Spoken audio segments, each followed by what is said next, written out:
کہ تورات میں بنی اسرائیل کو 3 حکم دیے گئے تھے۔ نمبر 1، ایک دوسرے کو قتل نہ کرنا۔ نمبر 2، ایک دوسرے کو جلا وطن نہ کرنا۔ نمبر 3، اگر وہ اپنی قوم کے کسی مرد یا عورت کو اس حال میں پائیں کہ اب اسے غلام یا لونڈی بنا لیا گیا ہے تو اسے خرید کر آزاد کر دیں۔ نسل در نسل یہ عہد چلتا رہا جہاں تک کہ مدینہ منورہ کے گرد و نواح میں آباد یہودیوں کے 2 قبائل بنی قریظہ اور بنی نذیر میں منتقل ہوا۔ اس وقت مدینہ شریف میں مشرکوں کے 2 قبیلے اوس اور خزرج رہتے تھے اور بنی قریظہ اور اوس قبیلے کے حلیف تھے۔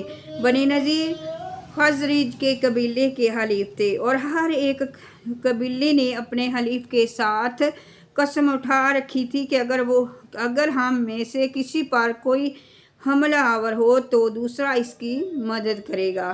جب اوس اور خزرج کے درمیان جنگ ہوتی تو بنی قریظہ اوس کی اور بنی نذیر خزرج کی مدد کے لیے آتے تھے اور اپنے حلیف کے ساتھ ہو کر آپس میں ایک دوسرے پر تلوار چلاتے اور بنی قریظہ اور بنی نذیر وہ بنی قریظہ کو قتل کرتے، ان کے گھر ویران کر دیتے اور انہیں ان کی رہائش گاہوں سے نکال دیتے تھے۔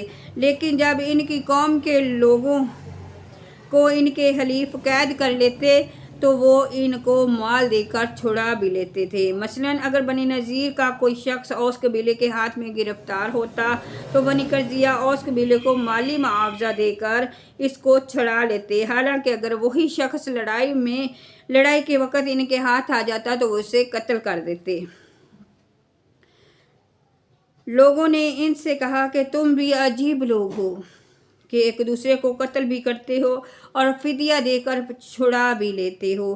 یہودیوں نے کہا، ہمیں تورات میں یہ حکم اللہ تعالیٰ نے دیا ہے کہ ہم اپنے قیدیوں کو فدیہ دے کر چھڑا لیں۔ اس پر ان سے کہا گیا کہ پھر تم ایک دوسرے کا قتل کیوں کرتے ہو، حالانکہ تورات میں تمہیں اس چیز سے بھی منع کیا گیا ہے۔ تو یہودیوں نے کہا کہ جنگ کے دوران ایک دوسرے کو قتل کرنے سے اگرچہ ہمارا اللہ تعالیٰ کے ساتھ کیا ہوا عہد ٹوٹ جاتا ہے، لیکن ہمیں اس بات سے شرم آتی ہے کہ ہمارا حلیف ذلیل ہوں، کیونکہ اگر ہم نے ایک دوسرے کو قتل اور جلا وطن نہ کیا تو اس میں ہمارے حلیفوں کی ذلت ہے، اور چونکہ فدیہ دے کر چھڑا لینے میں ان کی ذلت نہیں ہے اس لیے ہم اس عہد کو پورا کر دیتے ہیں۔ یہودیوں کی اس حرکت پر انہیں اس آیت میں ملامت کی جا رہی ہے کہ جب تم نے اپنوں کی خون ریزی نہ کرنے اور ان کی بستیوں سے نہ نکالنے اور ان کے اسیروں کو چھڑانے کا عہد کیا تھا، یعنی قیدیوں کو چھڑانے کا عہد کیا تھا، تو یہ کیا دو رنگی ہے کہ تم ایک دوسرے کو قتل اور جلا وطن کرنے میں تو ہرگز دریغ نہیں کرتے، اور جب کوئی گرفتار ہو جائے تو اسے فدیہ دے کر چھڑا لیتے ہو، اور جن باتوں کا تم نے عہد کیا تھا ان میں سے کچھ باتوں کو ماننا اور کچھ کو نہ ماننا کیا معنی رکھتا ہے۔ جب تم ایک دوسرے کو قتل اور جلا وطن کرنے سے باز نہ رہے تو تم نے عہد شکنی کی اور حرام کے مرتکب ہوئے۔ آفاتؤمنون ببعض الکتاب، کیا کتاب کے کچھ حصے پر ایمان لاتے ہو اور کچھ کا انکار کر دیتے ہو؟ بنی اسرائیل کا عملی ایمان ناقص تھا کہ کچھ حصے پر عمل کرتے تھے اور کچھ پر نہیں، اور اس پر فرمایا گیا، کیا تم کتاب کے کچھ حصے پر ایمان رکھتے ہو اور کچھ سے انکار کر دیتے ہو؟ اس آیت سے معلوم ہوا کہ شریعت کے تمام احکام پر ایمان لانا فرض ہے اور تمام ضروری احکام پر عمل کرنا بھی ضروری ہے۔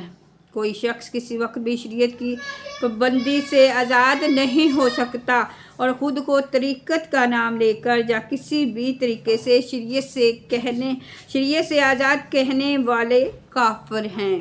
اس کی تفصیل جاننے کے لیے فتویٰ رضیہ کی جلد 21 میں موجود اعلیٰ حضرت رحمۃ اللہ علیہ کی کتاب علماء اور شریعت کے عظمت پر اہل معرفت کا کلام کا مطالعہ فرمائیں۔ یاد رہے کہ عظمت توحید کو ماننا لیکن عظمت رسالت سے انکار کر دینا اسی زمرے میں آتا ہے۔ کیا تم کتاب کے کچھ حصے کو مانتے ہو اور کچھ حصے کا انکار کر دیتے ہو۔ خزیٌ فی الحیاۃ الدنیا، دنیا کی زندگی میں رسوائی۔ بنی اسرائیل کی دنیا میں تو یہ رسوائی ہوئی کہ بنی قرظیہ 3 ہجری میں مارے گئے اور بنی نذیر اس سے پہلے ہی جلا وطن کر دیے گئے۔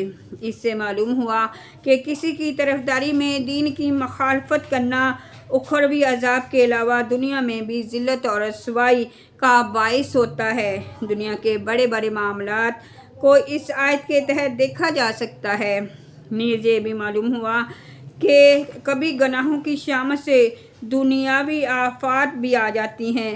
وَمَا اللَّهُ بِغَافِلٍ، اور اللہ غافل نہیں۔ اس آیت میں یہ مفہوم ہے کہ اللہ تعالیٰ تمہارے اعمال سے غافل نہیں۔ ان میں نافرمانیوں کے لیے شدید وعید ہوتی ہے کہ اللہ تعالیٰ فعال سے بے خبر نہیں ہے، تمہاری نافرمانیوں پر شدید عذاب دے گا۔ جنہیں ایسی آیات میں مومنین اور صالحین کے لیے خوشخبری بھی ہوتی ہے کہ انہیں اعمال حسنہ کی بہترین جزا ملے گی۔ وَلَقَدْ آتَيْنَا مُوسَى الْكِتَابَ وَقَفَيْنَا مِن بَعْدِهِ بِالرُّسُلِ وَآتَيْنَا عِيسَى ابْنَ مَرْيَمَ الْبَيِّنَاتِ وَأَيَّدْنَاهُ بِروحِ الْقُدُسِ أَفَكُلَّمَا جَاءَكُمْ رَسُولٌ بِمَا لَا تَهْوَىٰ أَنفُسُكُمُ اسْتَكْبَرْتُمْ فَفَرِيقًا كَذَّبْتُمْ وَفَرِيقًا تَقْتُلُونَ۔ اور بے شک ہم نے موسیٰ کو کتاب عطا کی اور اس کے بعد پے در پے رسول بھیجے، اور ہم نے عیسیٰ بن مریم کو کھلی نشانیاں عطا فرمائیں اور پاک روح کے ذریعے ان کی مدد کی۔ تو اے بنی اسرائیل، کیا تمہارا یہ معمول نہیں ہے کہ جب کبھی تمہارے پاس کوئی رسول ایسے احکام لے کر تشریف لایا جنہیں تمہارے دل پسند نہیں کرتے تھے تو تم تکبر کرتے تھے، اور پھر ان انبیاء میں سے ایک گروہ کو تم جھٹلاتے تھے اور ایک گروہ کو شہید کر ڈالتے تھے۔ وَلَقَدْ آتَيْنَا مُوسَى الْكِتَابَ، اور ہم نے موسیٰ کو کتاب دی جہاں سے بنی اسرائیل کو دی گئی مزید نعمتیں بیان کی جا رہی ہیں۔ اس آیت میں کتاب سے تورات مراد ہے جس میں اللہ تعالیٰ کے تمام عہد مذکور تھے۔ ان میں سے سب سے اہم عہد یہ تھے کہ ہر زمانے کے پیغمبروں کی یا رسولوں کی اطاعت کرنا، ان پر ایمان لانا، ان کی تعظیم و توقیر کرنا، جیسا کہ سورہ مائدہ آیت نمبر 21 میں مذکور ہے۔ وَقَفَيْنَا مِن بَعْدِهِ بِالرُّسُلِ، اور اس کے بعد پے در پے رسول بھیجے۔ حضرت موسیٰ علیہ السلام کے زمانے سے حضرت عیسیٰ علیہ السلام تک متواتر انبیاء کرام علیہم السلام آتے رہے۔ ان کی تعداد 4000 بیان کی۔ یہ سب حضرات حضرت موسیٰ علیہ السلام کی شریعت کے محافظ اور اس کے احکام جاری کرنے والے تھے، اور چونکہ ہمارے آقا خاتم الانبیاء صلی اللہ تعالیٰ علیہ وسلم کے بعد نبوت کسی کو نہیں مل سکتی، اس لیے شریعت محمدیہ کی حفاظت اور ارشاد کی خدمت علماء ربانی اور مجددین کو عطا کی گئی۔ وَآتَيْنَا عیسیٰ ابن مریم البینات، عیسیٰ بن مریم کو ہم نے نشانیاں دیں۔ ان نشانیوں سے مراد حضرت عیسیٰ علیہ السلام کے معجزات ہیں، جیسے مردوں کو زندہ کرنا، اندھوں اور برس والوں کو صحت دینا، پرندوں کی صورتوں میں جان ڈال دینا، غیب کی خبریں دینا وغیرہ، جیسا کہ سورۃ آل عمران آیت 49 میں ہے۔ وَأَيَّدْنَاهُ بِروحِ الْقُدُسِ، اور پاک روح کے ذریعے اس کی مدد کی۔ روح القدس یعنی حضرت جبریل علیہ السلام مراد ہیں کہ وہ روحانی ہیں اور ایسی وحی لاتے ہیں جس سے دلوں کو حیات یعنی زندگی ملتی ہے۔ حضرت جبریل علیہ السلام اور حضرت عیسیٰ علیہ السلام کے ساتھ رہنے کا حکم تھا۔ حضرت عیسیٰ علیہ السلام کے آسمان پر اٹھائے جانے تک حضرت جبریل علیہ السلام سفر ہجر میں کبھی آپ سے جدا نہ ہوئے۔ اور حضرت جبریل امین علیہ الصلوۃ والسلام کی تائید حضرت عیسیٰ علیہ الصلوۃ والسلام کی بہت بڑی فضیلت ہے۔ حضور سید المرسلین صلی اللہ تعالیٰ علیہ وآلہ وسلم کے صدقے میں آپ صلی اللہ تعالیٰ علیہ وآلہ وسلم کے بعض امتیوں کو بھی روح القدس کی تائید میسر ہوئی۔ چنانچہ بخاری ابو داؤد معجم کبیر کی حدیث میں ہے کہ حضرت عیسیٰ رضی اللہ تعالیٰ عنہ کے لیے ممبر بچھایا جاتا اور وہ نعت شریف پڑھتے۔ حضور پور نور صلی اللہ تعالیٰ علیہ وآلہ وسلم ان کے لیے دعا فرماتے، اللہم اعیدہ بروح القدس، اے اللہ روح القدس کے ذریعے احسان کی مدد فرما۔ تو میرے پیارے ویورز، آج ہمارا سبق اتنا ہی، دعاؤں میں یاد رکھیے گا۔ اللہ تعالیٰ ہم سب کا حافظ و ناصر ہو۔